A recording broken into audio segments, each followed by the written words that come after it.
Well, hello everybody, and welcome back to the channel. Friends, today we're watching Star Trek, the original series, Season 2, Episode 13, Obsession. Lucky number 13. Before we get started, friends, if you could do me a favor and hit that like button, smash that subscribe, ring that bell for notifications, you'll be alerted next time we go live with the original series or any of our sci-fi offerings. And of course, if there's anything that we do that you would like early or in its full-length format, the link to the Patreon is in the description. Not a fan of Patreon? That's not a problem. You can stick with us right here on YouTube memberships and you'll get all of our episodes about a day early, plus any bonus episodes that we come up with. But friends, all that's then, and this is now. And now it's time for us to journey on that beauty, the NCC 1701, aboard Star Trek, the original series, Season 2, Episode 13, Obsession. Prepare to engage maximum warp reaction. And away we go!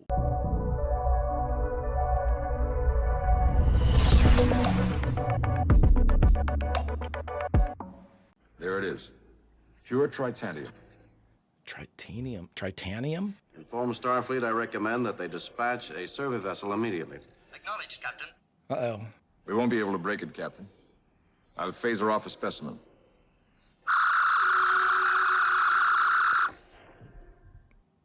Interesting. And then the smoke goes back in. You smell that? A sweet odor like honey. It was years ago. On another planet. A thing with an odor like that. Huh? Take your men. Make a swing around our perimeter. Scan for dichronium in the atmosphere. If you see any gaseous cloud, fire immediately. And don't come back until there's only one of you alive. Ready to beam back aboard, Captain? Negative, Scotty. We're checking something out. The USS Yorktown is expecting to rendezvous with us. Oh, Yorktown. Captain, dichronium exists only in laboratory experiments. Crazy. The last time I caught an odor like that. 11 years ago. Seemed to read dichronium for a minute, and then I lost it. Really? It's almost like something out there knows I'm scanning it. It's kind of changing itself into something different. Why would Jim say if you see any gaseous clouds, shoot? That would seem... Is he being, like, not just manipulated sensorially, but, like, telepathically? Sweet Jesus, guys! Shoot, man. He told you to shoot Disruptor Beat. Kirk here. Captain. Strange clouds. Fire, dude, fire! Fire into it immediately. Dear God. Dead. Well, check. We know they're dead, but check. Well, his isn't. He still has the same coloring. Rizzo's alive. Barely. Oh, good. You think you know what it was, Captain? Something that can't possibly exist. Something from Jim's past missions? Color me intrigued. Jim's going to tell us about the final frontier.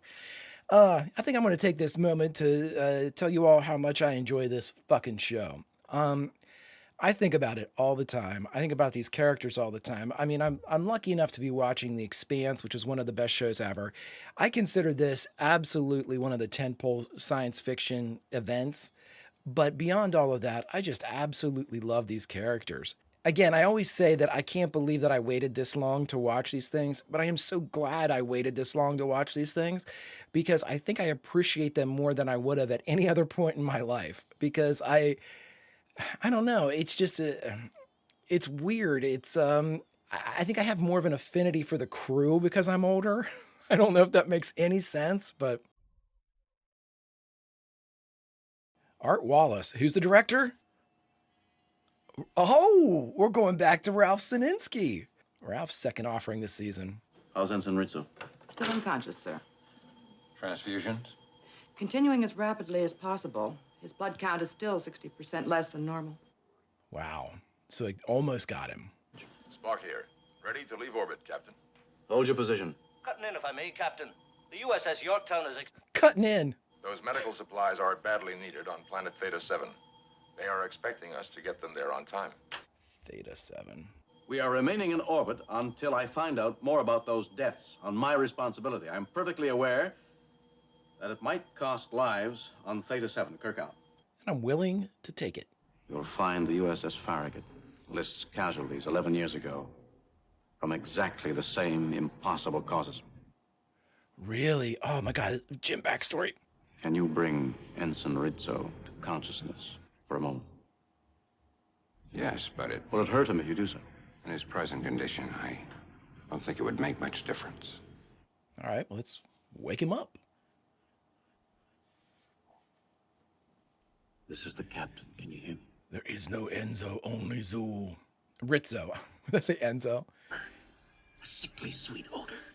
Did you smell it? Yes. Yes. Smell. Okay, so Jim, you fought this stuff before, eh? It was trying to draw strength from us. I felt it. It's like vampiric. Well, I wouldn't depend too much on what he says in that half-conscious state. He could be dreaming, saying what he thought he wanted you to hear. You check those record tapes. I want your medical analysis as quickly as possible. Get to it, Plum. Well, what's with the captain? I've never seen him like that before. I intend to find out. I'll be in the medical record library. Everything is confrontational with Bones. I intend to find out. Like, Christine's asking something completely outrageous. I have scanned for that element, Captain. There is no trace of dichronium on the planet's surface or in the atmosphere. Suppose it camouflaged itself.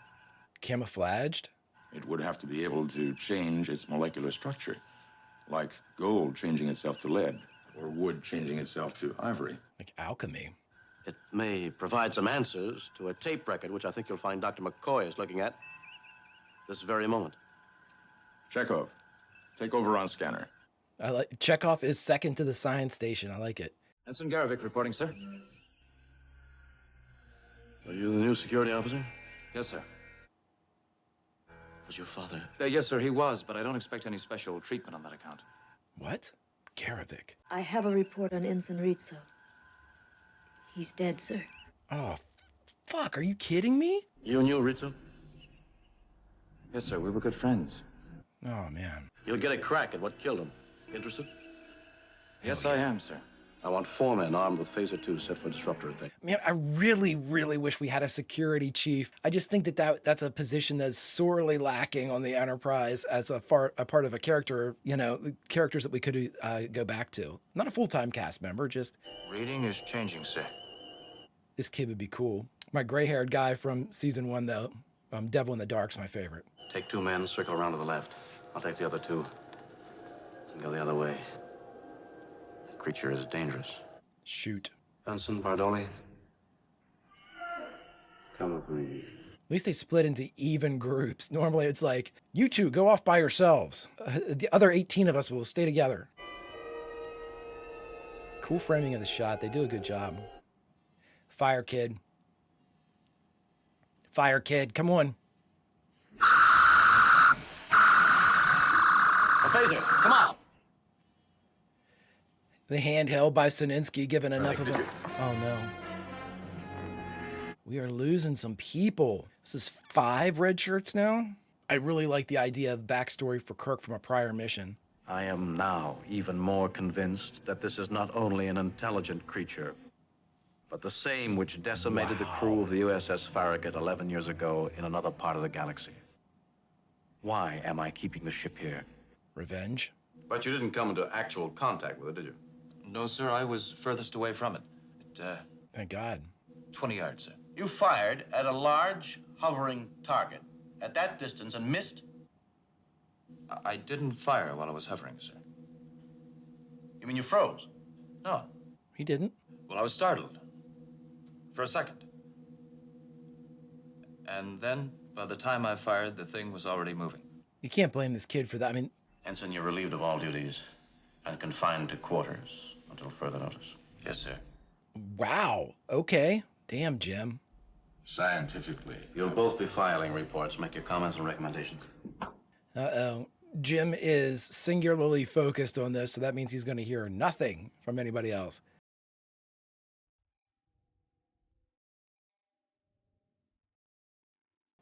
Acting. Captain, while we wait, I've taken the liberty of cleaning the radioactive disposal vent on number 2 impulse engine. But we'll be ready to leave orbit in under half an hour. We're not leaving orbit, Mr. Scott. I had some extra time, so I cleaned the impulse drives. You're aware that it can change its molecular structure? Yes, sir. Are you scanning for any unusual movement? Yes, sir. Any type of gaseous cloud? We've run a full scanner probe twice. Then run it 20 times if that's what it takes. Okay, so is this Jim being affected by this thing, or is this Jim actually going like Ahab on this thing? I hope I'm not disturbing you, Doctor. Interrupting another autopsy report is no disturbance, Mr. Spock. It's a relief. And I did just fart, so fair warning. Then I need a drink. I do not understand your reasoning. You certainly do, Plum. Have you studied the incident involving the USS Farragut? No, with all these deaths and injuries, I've only had a chance to scan the tapes. There are 8 or 10 hours of record tapes there. Fortunately, I read somewhat faster. Somewhat. Nearly half the crew and the captain were annihilated. The captain's name was Garovic. Oh, the kid's dad. His father. Among the survivors was a young officer on his first deep space assignment. Jim Kirk. James T. Kirk. Personal log, stardate 3620.7. Have I the right to jeopardize my crew, my ship, for a feeling I can't even put into words? But have I made a rational decision? Am I letting the horrors of the past distort my judgment of the present? Yeah, he probably should be running.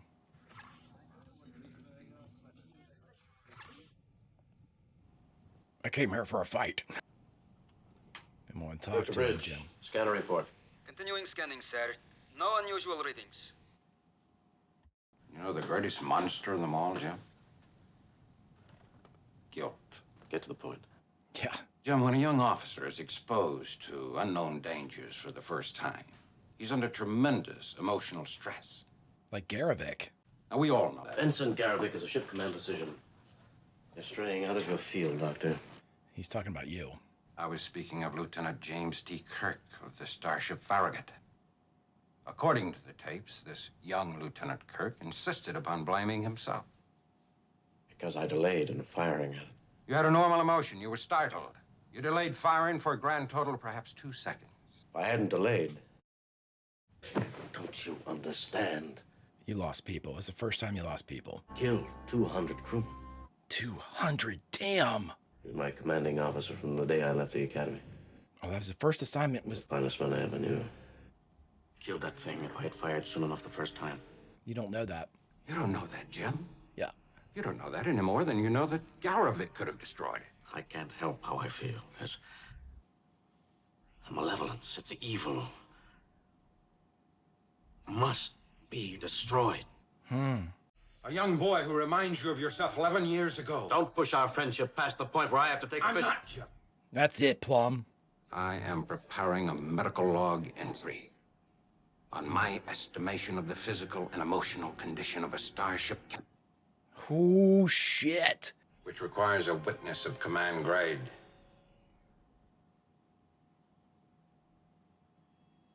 Oh, shit. Sir, we have noted in your recent behavior certain items which on the surface seem unusual. We respectfully ask permission to inquire further and... Blessed, forget the manual. He can't.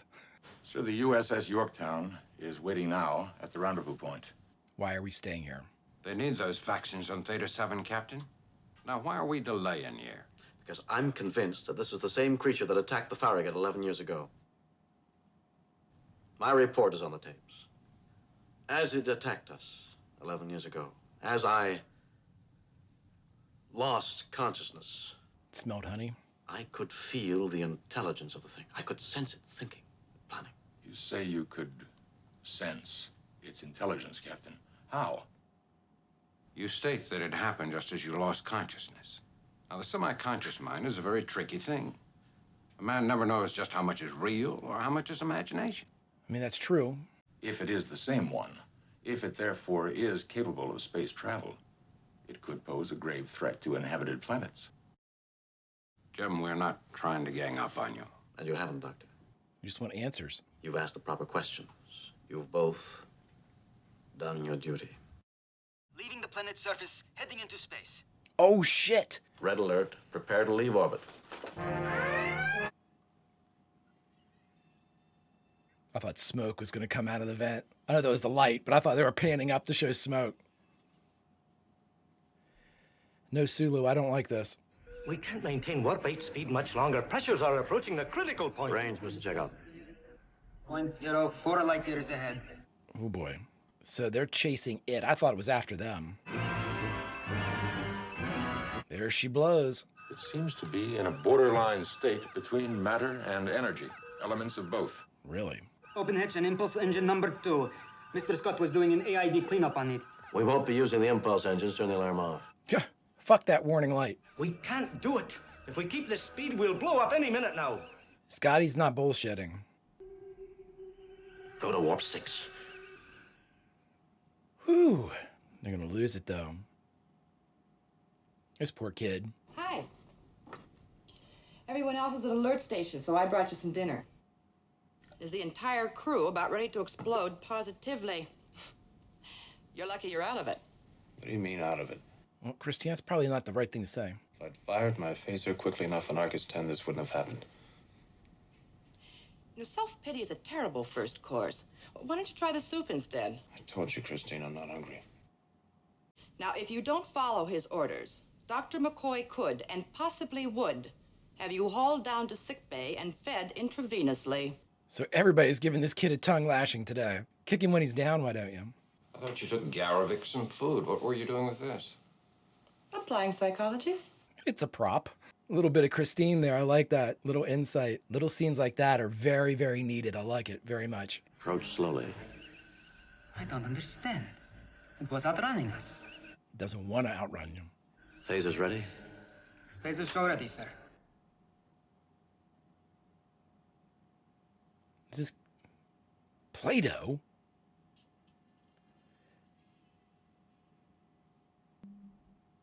Oh, it's going to take this kid over or kill him. Move in closely, Mr. Chekhov. Sublight 1/4 speed. Now remember, the impulse engines are all fucked up. Lock all phasers on target. Locked on target. Fire phasers, Mr. Chekhov. Light them up. Fire photon torpedoes.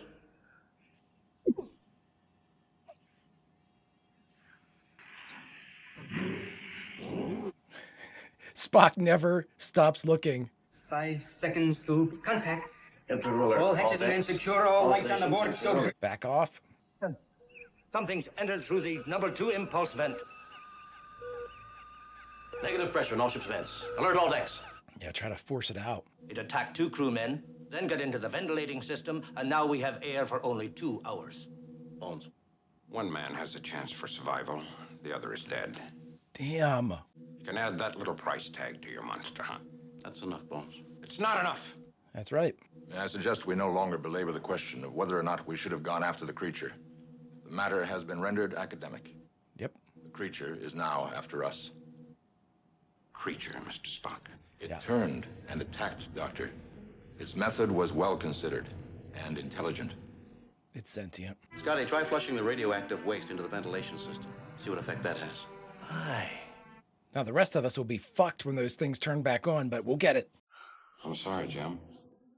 I was wrong. That's what I love about Plum. I'm going to fight you, and then I will apologize.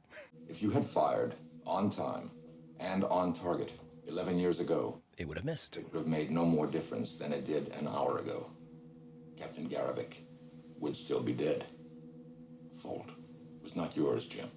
Nor was it his son's. Now, Garavik hit the bypass on his ventilation system when he was pissed that he got Play-Doh for dinner, and now he's going to get either killed or... Ensign, am I correct in my assumption that you've been disturbed by what you consider to be a failure on your part? Spock. This is some good shit here. Mr. Spock, it's very kind of you to come here. Kindness, Mr. Garavik, is another human emotion. And I believe we have enough of that. You just know. Honey. Something. Sir, it's coming to the vent. Get out of here. I'll cut this thing off. Spock. Spock, this isn't a good idea.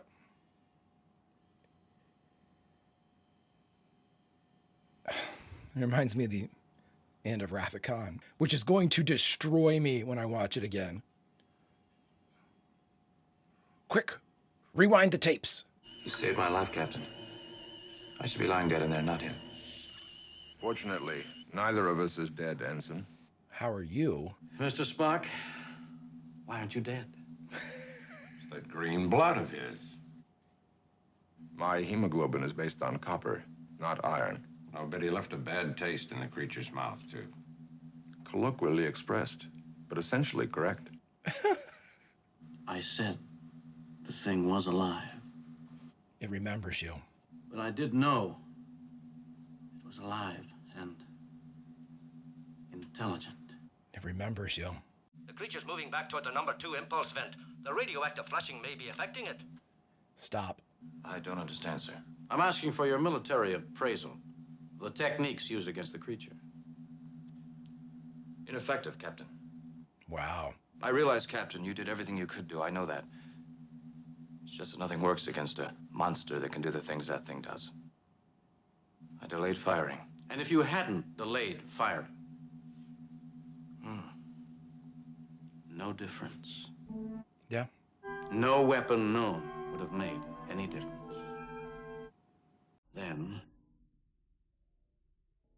or 11 years ago. Sir? Report for duty, Ensign.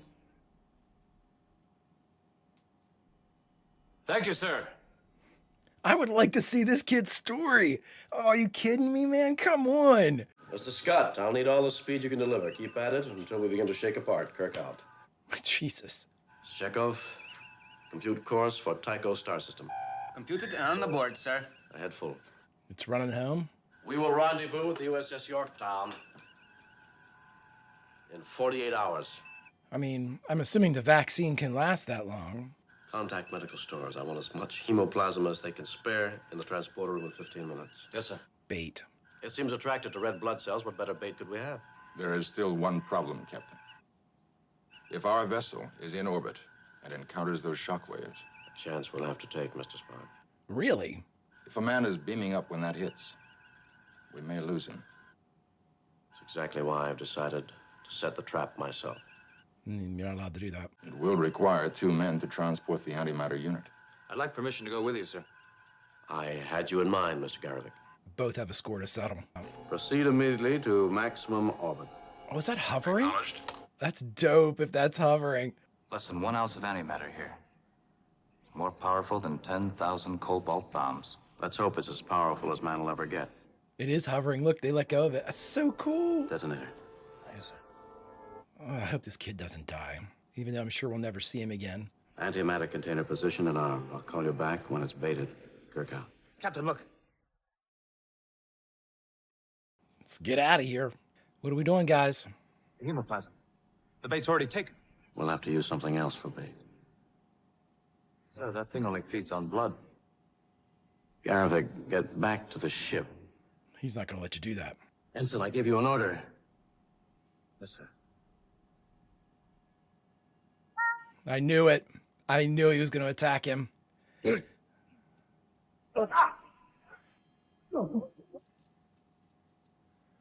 Consider yourself on report. Consider yourself on report. I have no intention of sacrificing myself. At least not yet. You need to work on your karate chop, too. And lock onto us. It's going to be close. Nice. Very, very close. Hold. Hold. Stand by, Enterprise. Now. Now. Energize and detonate. Holy shit, they were still partially dematerialized. Reset. Reset? We can't do that. All decks, stand by. Shockwaves.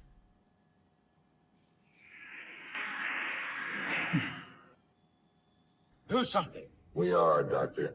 I'll tell you what we're not doing, Plum, is getting excited. Captain, a piece of them anyway. That's not a great sign. A piece of them? Crazy way to travel, spreading a man's molecules all over the universe. Plum hates this shit anyway. Captain, thank heaven. See the red shirt smiling in the back? That's nice. Bridge, this is Kirk. Uhura here. Have Mr. Chekhov lay in a course for rendezvous with the Yorktown. Maximum warp. Aye, sir. Scotty's like, Jim. In my quarters, when you've cleaned up, I'd like to talk to you about your father. Several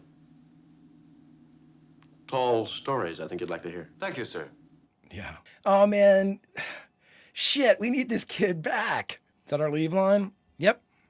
We just got done watching Star Trek, the original series, Season 2, Episode 13, Obsession. And the only thing left to do is to talk about it. All right, everybody, we just got done watching Star Trek, the original series, Season 2, Episode 13, Obsession. This one was interesting because this was definitely more like a character exploration than it was an actual like problem of the week. Now, don't get me wrong, we lost a ton of crew members, and I mean the stakes were very high up against this thing. But this was primarily, as far as the narrative goes, a way to explore the past of Jim Kirk and what is Jim Kirk, more so than the current plight facing the Enterprise. Now, initially, I was confused. Initially, when we, like the opening scene, top of the episode, whenever we went down there and Kirk said, "Do you smell that?" I thought he had been affected, like in the moment, by whatever was there and was suffering from like delusions and paranoia and things like that. I didn't realize that it was a memory that he was kind of bringing up and the trauma associated with that memory, which was very interesting because, you know, we seldom have examples of these characters, particularly before their time on the Enterprise. I mean, the Academy is brought up upon occasion, but not really like where they've served or missions they've had before. So that's why I thought it was really interesting to go to the Farragut and be like, you know, this is something that, you know, absolutely affected Jim Kirk. Now, I think we found out in the Deadly Years that Jim was 34. Now, again, let's just assume that he's still 34 in Obsession.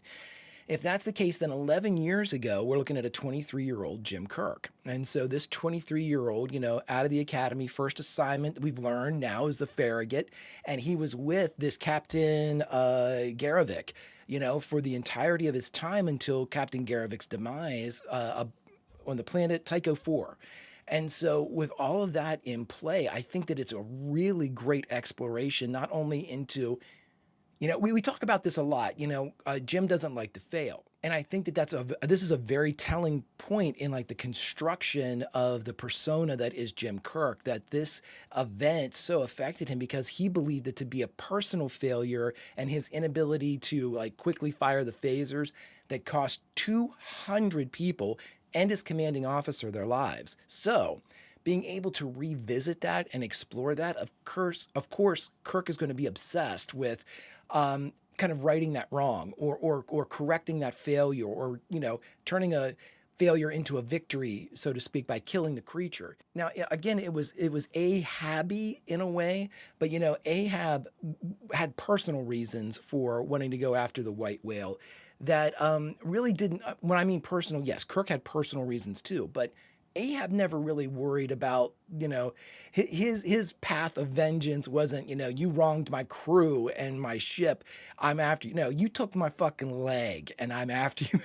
That was Ahab's number one, you know, reasoning for going after Moby Dick. But with this one, you know, the reasons are still the same, you know, that singular focus that I need to have it done. I thought, though, that as a whole, the episode was a little disjointed. You know, it could have been a lot tighter in the middle. And I think that it resolved itself towards the end a little bit. But, you know, I think that there was kind of like a disjunction in basically how they were trying to get the information from Jim, how Jim was acting. And then we had kind of like a weird thing when it got on the ship. It was a little kind of loosey-goosey there as far as the narrative goes. Not major problems by any stretch of the imagination, but, you know, it's something that you note when normally, you know, I would say that the mainstay for the original series are these tight episodes, making sure that everything goes into it that needs to be there, you know, so we have a kind of a narrative thread that we can follow very closely and, you know, takes advantage of the full time that is given to each episode, but at the same time, you know, rapidly moves us along and we don't have any kind of deviations or we usually don't have any confusion at any point. I think we had that a couple times. I did anyway, a couple times here. But what I thought was really solid about the episode was I like the little aside scenes, especially the one with Christine and Garavik whenever she goes in to talk to him. Tells us a little bit about Christine, that she was willing to bluff and say, hey, this is the prescription that the doc gave you. If you don't eat, you're going to be down in sick bay with IVs. You know, really cool stuff. That's Christine's way of getting things done. I like it. I like it. And I don't want to make it sound like I thought that the episode was weak because of, my problem was I kind of got lost in the weeds there in the middle, and I expressed a little bit of concern for exactly what we were going for there. And I know that they were trying to evoke the obsession from Kirk, but I think that was almost, here's my big problem with it. I don't think Kirk's obsession with kind of righting the wrongs against Captain Garrovick and the Farragut would have applied to putting the Enterprise and her crew in harm's way. I don't see where in Jim's mind the past eclipses the future or the present, where the Farragut and the memories and the loss and the vengeance associated with that eclipses the safety of his current command. I just don't see that. And I think that was my biggest concern was that, you had Jim who was, Scotty was like, listen, we've got to stop or this thing's going to explode.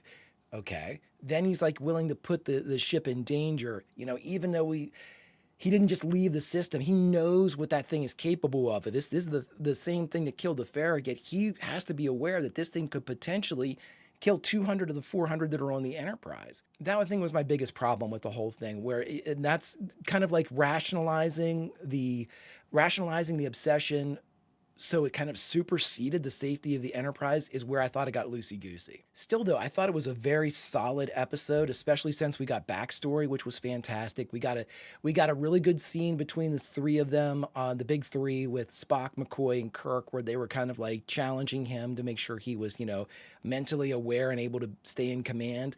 It's something that they haven't employed before, and it's surprising because in this instance, I'm not necessarily sure that I think that eventually you had to get there with, hey, are you able to continue to be in command, Jim? But when you think about all the crap that they've been through, like all the times that Jim has really kind of pressed his ability to be in the chair, because he's bending rules, it makes me wonder why this is the line in the sand right now for Spock and McCoy. Like, now we need to make sure that you're competent to remain in the chair. I can think of several instances in season 1 where you'd be like, maybe this should have been employed, a couple episodes or a season ago. But still, I understand what they were going for, and I understand, and again, it makes it sound like I'm nitpicking, which I am. I'm 100% nitpicking. However, in an episode that I think could have been one of the absolute greats, had it been kind of tightened up in the middle a little bit there, just because of its the information given about Kirk, I think it would have been an absolute mainstay. With this what happened on the Farragut and blah blah blah. What I was really hoping for, and I think this would have done wonders for kind of bringing this together. When they mentioned, it was like right after they mentioned, oh, hey, this is Lieutenant Jim Kirk was on the Farragut when all this stuff happened. It cuts to Jim in his room and you hear the, captain's log. But I think it would have been really cool if it had been a lieutenant's log and almost like a debriefing recording of a young Jim Kirk, 11 years young Jim Kirk, recounting what happened. I think that would have really kind of tied it in and made you say, oh, Jim sees any type of command that he was under. He has a personal responsibility to the Farragut. He's been, dogging himself about that decision that he thinks that he hesitated on all those years ago. I think it would have, to hear the history recounted by Jim in the moment of 23-year-old Jim Kirk, I think that would have been really powerful and really cool. And again, who am I to say, how this should have worked itself out? I mean, they've forgotten more about constructing a television episode than I'll ever know. But at the same time, we've seen these type of devices employed in the past where somebody has said something or done something, and then we kind of get like somebody else kind of say, oh, well, in the past, this has happened. And so, I think it would have been really, really cool to hear that from him. Or, you could have worked Garrovick in there. My father told me one time that you were a, blah, blah, blah, something like that. And so, I understand the need for the past to really inform upon the present situation and create the obsession for Kirk. I just think that there were a couple lost moments maybe where they could have really, really tied it together. Still, though, great episode. Watching this show is always such a revelation for me because, they really know what they were doing. And I truly think, and this is my one thing, that if I could change one thing about the original series, I would make this change. I would make it serialized and not episodic. I think, and I know why they did that. That was the device at the time for episodes. So you could come in and it didn't need to have all this backstory to enjoy. Like if you were first coming into Star Trek at the 13th episode of the second season, you didn't need to know all that other stuff to enjoy that episode. You'd learn about Kirk and Spock and everybody as you went along. However, there are just certain moments where it's the serialized part of my brain that goes, oh my God, much of this could have been developed and we could have had like reverberations of this obsession, prior and post to this moment, just things that would have informed Bill Shatner on how to play Kirk in this moment, if we had had hints of it before. Really cool stuff though. But again, with that being said, I'm always at an absolute jaw on the floor how these actors are able to portray something that has never occurred before with their characters with a moment and an elevated conviction as if they've played that scene. It's really, really great stuff. Casting back to a false memory that your character is supposed to have and having the correct emotional response for a false memory that you never acted, and you're going by what somebody has written down and told you about it, and you're fleshing out the entire scenario in your mind. It's such a great way to do that, and to know that it's a one-off, like you're never going to revisit those emotions that are kind of tied to that event. So you got to generate all of this angst and like memory and emotional content for this memory that's never coming back up. It's a lot of work. But friends, the work that we really have to focus on is finding out what went on behind the scenes of the 13th episode of the second season. What went into Obsession? Were they obsessed? Ralph Sininsky coming in for his second offering in season 2. How did everything play out? Did we have script problems? We never know these things until we ask. And the only being we have to ask is Q. Q? Greetings, mon capitaine, and welcome to another installment of Q&A. Friends, this is where after having watched and reacted to an original series episode, I like to dig a little bit deeper and find out what went on behind the scenes, behind the camera. Because as we've often said, the story behind the camera of the original series sometimes is just as good as the story in front of the camera.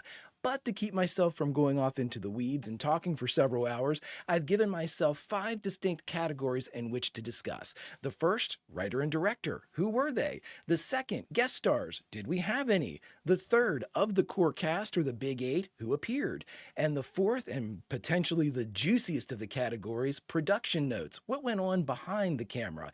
And last but certainly not least, number 5, a memorable quote from this episode. Let's get started.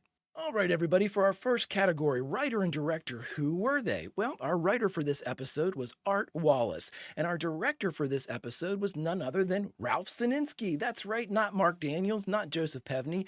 Ralph Sininsky returns and gives us a directorial effort that I thought was pretty well done. Also, considering that your main villain or main enemy is a roiling ball of gas. So he did a great job with this one, friends. Let's move on. And for our second category, friends, guest stars. Now, usually we have a lot in guest stars here, but I thought that this was kind of best limited to one particular guest star, and this one was Stephen Brooks as Ensign Garovic, the son of the former captain of the Farragut, who was Kirk's captain whenever all the hideousness took place with this original entity. I thought this kid did a great job to the point where I really would have liked to have had him continue as kind of a semi-regular cast member so we could see his advancement and see how he was doing. I just think that of all of the different things in that the original series does so well, I really think that if we had had somebody in security, that would have been like the last card to be played. I really think we should have had something like that. But we don't, friends. Let's move on. And now, friends, for our third category of the core cast, or the Big 8, who appeared. Well, our Big 8 consists of Kirk, Spock, and McCoy, Sulu, Scotty, Uhura, and in Season 2, we added in Christine Chapel, and we added in Chekhov. Chapel appeared in Season 1, but wasn't a regular, and Chekhov just appeared in Season 2, so that's why we kind of added them in as they became frequently and more regular people, more regular performers. But in this episode, did we have the Big 8? Almost. Sulu, George Takei, does not appear. Let's move on. And now, friends, for our fourth category of production notes, what went on behind the scenes of Obsession? Was it a smooth shoot? We'll find out. Let's get into the first one. So, friends, for our first production note, I wanted to give a direct quote from the director, Ralph Sininsky, about what he thought about the episode and, what theme it was drawing from. I quote, I realized from day one that it was a transferring of the Captain Ahab Moby Dick battle from the ocean to outer space. But the script was more than the novel's struggle between a man and a big whale. It was a mystery story. If not a whodunit, a what is it? And it was more beyond that. It was a deep penetration into Kirk's psyche, his inner struggle to overcome guilt for his actions in the past incident.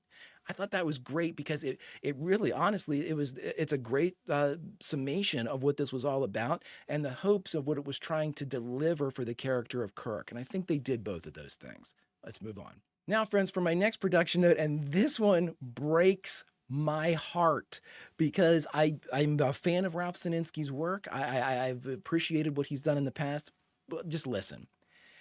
Vincent McKevity was originally hired to direct this episode. However, since the series' mid-season renewal by NBC came so late, McKevity couldn't be secured for Obsession and accepted another assignment. Ralph Sininsky was hired as his almost last-minute replacement. Friends, you know how I feel about Vincent McKevity. He's done some of my very, very favorite episodes. Miri, Dagger of the Mind, and of course, Balance of Terror with some of the most iconic shots in the entire series, in my mind, in Balance of Terror. Absolutely love. He is my apex predator of directors. Vincent McKevity is the absolute best. I am not looking ahead, but I am crossing my fingers and praying that we see him. Maybe not in this episode, obviously, with Obsession, but maybe in another season 2 episode. Oh, I hope, friends. Let's move on. And now for our next production note, friends. I thought I'd stick with the theme of the directors here early because there was a lot of information about the directors. So this one I thought was interesting. On Friday the 13th, of October 1967, Sininsky left the set at sundown. As a practicing Jew, he was leaving for the Yom Kippur holiday. Producer John Meredith Lucas took his place for those few hours, noting the first time he had contributed directorially to Star Trek. He went on to direct 3 episodes. So even in those few hours where he was given the reins, it must have made such an impression that he was given at least, somebody said, let's give him another shot, and another, and another. Normally you get one more after a good showing, but the fact that he got 3 in total means that he did quite a good job. So John Meredith Lucas, a tip of the Q cap. Let's move on. And now for our next category note, friends. We haven't talked about the lighting for a while, not since the top of season 1, but we had a distinct lighting choice in this that was a really cool kind of, helped with the ambiance of the entire episode. When both Garrovick and Kirk retreat to their quarters to brood, their walls are bathed in deep purple light, reflecting their somber moods. This light does not appear all the time in especially Kirk's room. This was a choice. They went with purple to make it more deep, to make it more somber, to make it more almost like a sorrowful exploration into the events of Garrovick's recent past and Kirk's 11 years past. Great, great shit. Let's move on, friends. And our last production note, friends, this one deals specifically with the physiology of our favorite Vulcan. In this episode, it also reveals more about the biochemistry of Spock and that it is based on copper, not iron, and found to be distasteful to the creature. All I can ever think of is McCoy's "You green-blooded Vulcan," with the eyebrow that goes up afterwards. Great, great stuff, friends. And thus ends production notes. But let's move on to our memorable quote. Last but not least, friends, we have our memorable quote of the episode. What is it and who delivered it? Well, this one comes from McCoy, and he is delivering it to Jim. And I think that this is an excellent use of McCoy, really, of the character of McCoy. Monsters come in many forms. You know the greatest monster of them all, Jim? Guilt. Always the voice of contradiction a lot of times, and I've said it once and I'll say it again. McCoy will always have your back, even if he doesn't always have your front. Love the character, love everything that happened. Great episode, friends. And thus ends another installment of Q&A. until we meet again, behave.